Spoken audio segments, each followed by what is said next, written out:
আসসালামু আলাইকুম ভিউয়ার্স, কি অবস্থা? সবাই কেমন আছেন? আশা করি সবাই ভালো আছেন।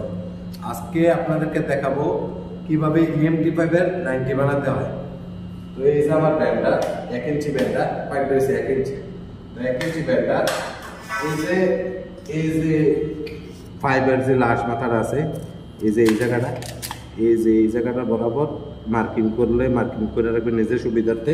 তো এটা হলো অন্য দিয়ে মাইনাসটা যারা কাজ করেন তারা বার করেন। কিছু কিছু ব্যান্ডারে 19 সেন্টি থাকে, 20 সেন্টি থাকে, আবার 22 সেন্টিও থাকে, 21, 22 এরকমের মধ্যে থাকে। তো এটা মূলত ব্যান্ডারটা মাইনাস দিত 22, তো আমার 90 লাগতেছে 26।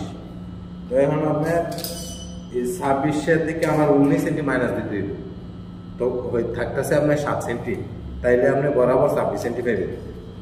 এই যে দেখেন মাপটা, এই যে 7 সেন্টির মধ্যে আমি একটা অলরেডি মার্কিং করে দিয়েছি। এই যে 7 সেন্টির মধ্যে আমি মার্কিং করে দিয়েছি। তো এইভাবে মার্কিং করে নেবেন আপনি, যেভাবে ভালো হয় এইভাবে। এখন 90 সরাসরি আমরা 90 মারাতে চলে যাই।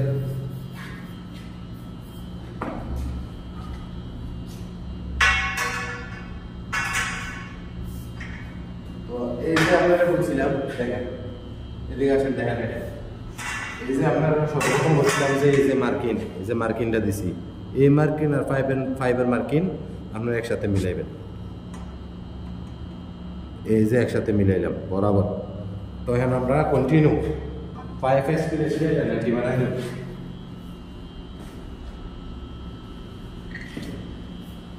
তো এইভাবে সামনে আমাদের যে বড় সুবিধা এই ফাউল লুজ দেওয়া যাবে। এই যে ফাউলটা রাখছি, ফাউলটা যদি লুজ দেন তাহলে ব্যান্ড 90 মধ্যে ড্রপ হয়ে যাবে। ফাউলের মধ্যে প্রেসার দিয়েছিল আপনি চাপ দিলেই 90 হয়ে যাবে।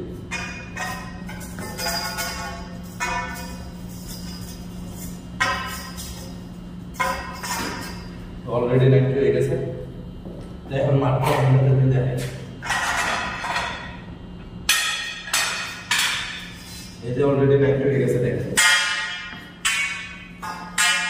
অলরেডি 90 হয়ে গেছে। তো আপনাদেরকে এখন মাপতে কত আছে, আমার 26 সেন্টি প্রয়োজন ছিল।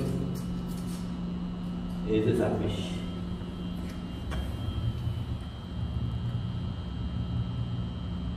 এই 26 সেন্টি।